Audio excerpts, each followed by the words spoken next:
There I was, sitting in that pew, Sunday after Sunday, thinking I knew what faith was supposed to look like.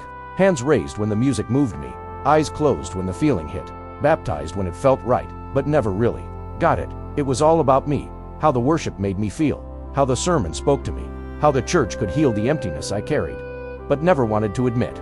I was a tree planted in shallow soil, looking good on the surface, green leaves for show, but when the storms came, man, I had nowhere to go. See, I thought transformation was supposed to be instant: get baptized, get clean, never struggle, never lean back toward the things that held me down. But when I messed up, when I stumbled, when my perfect Christian image got crumbled, shame whispered, "You don't belong here anymore." So I walked away. No, I ran away. From the pews, from the prayers, from the God I thought only loved good boys who made good choices and never raised their voices, in anger or in pain. 7 years I wandered. 7 years I wondered if I'd lost my chance, if God was through with me. I tried to fill the God-shaped hole with everything but God, bottles and pills, broken relationships and cheap thrills, anything to numb the ache of a heart that couldn't break clean from what it used to know. From 10 years old to 33, never completely free, never fully sober, never really over the need to escape from the man I'd become, from the race I couldn't run, from the shame that weighed a ton on shoulders that were breaking under all the faking. June 6, 2010. I got down on my knees, not in church, not in some holy place, but in the mess of my disgrace, and I prayed a prayer that changed everything. God, if you're calling me, if you still want me, deliver me from this life. Cut through this strife. Take the drugs, the drink, pull me back from the brink, so I can serve you, really serve you, not perform for you. 2 days later, my house was surrounded, SWAT team pounded on my door, and I found myself on the floor of a police car, hands behind my back, everything I thought I had suddenly gone. But in that moment, sitting there, I remembered my prayer, and all I could do was laugh. Not because it was funny, but because I finally understood. Sometimes God's rescue looks like disruption.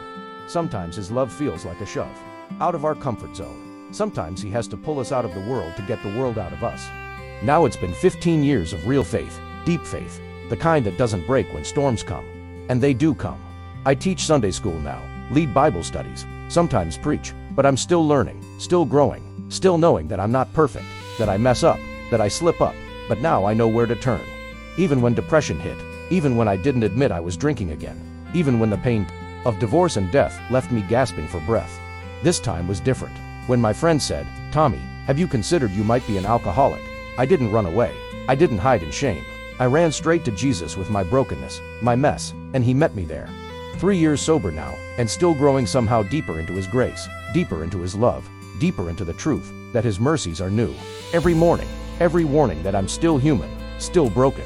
But His love remains unspoken in its vastness, its compassion, its power to transform even the worst of storms into testimonies of His grace.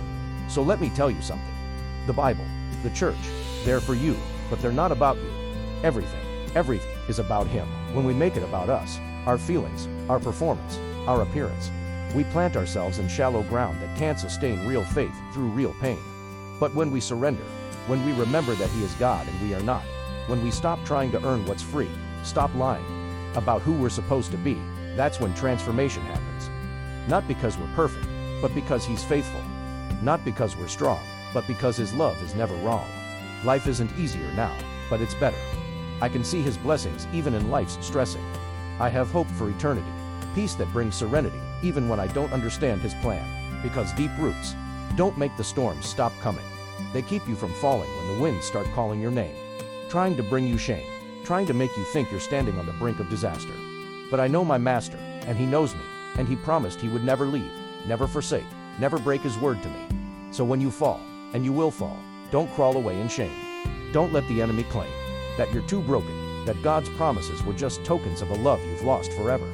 Turn to Him, not away from Him. Run to the cross, not away from the cross. Let Him plant you deeper. Let Him be your keeper. Let Him grow in you, the kind of roots that are true, strong, and lasting. Because here's what I know now that I didn't know then. God specializes in growing deep roots in broken ground.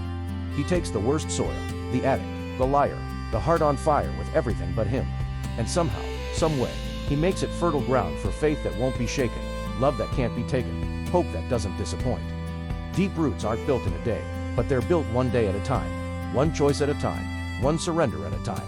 So plant yourself in His truth, in His word, in His love. Let Him water you with His grace, prune you with His wisdom, grow you into the person He always knew you could be. Not perfect, but planted deep. Not without struggle, but with roots that reach down to the living water that never runs dry. This is my testimony. God can grow anything, in any soil, through any toil. Despite any mess, He's still growing me, still showing me what deep roots look like, and if He can do it for me, He can do it for you too. So let's plant deeper roots together. Amen.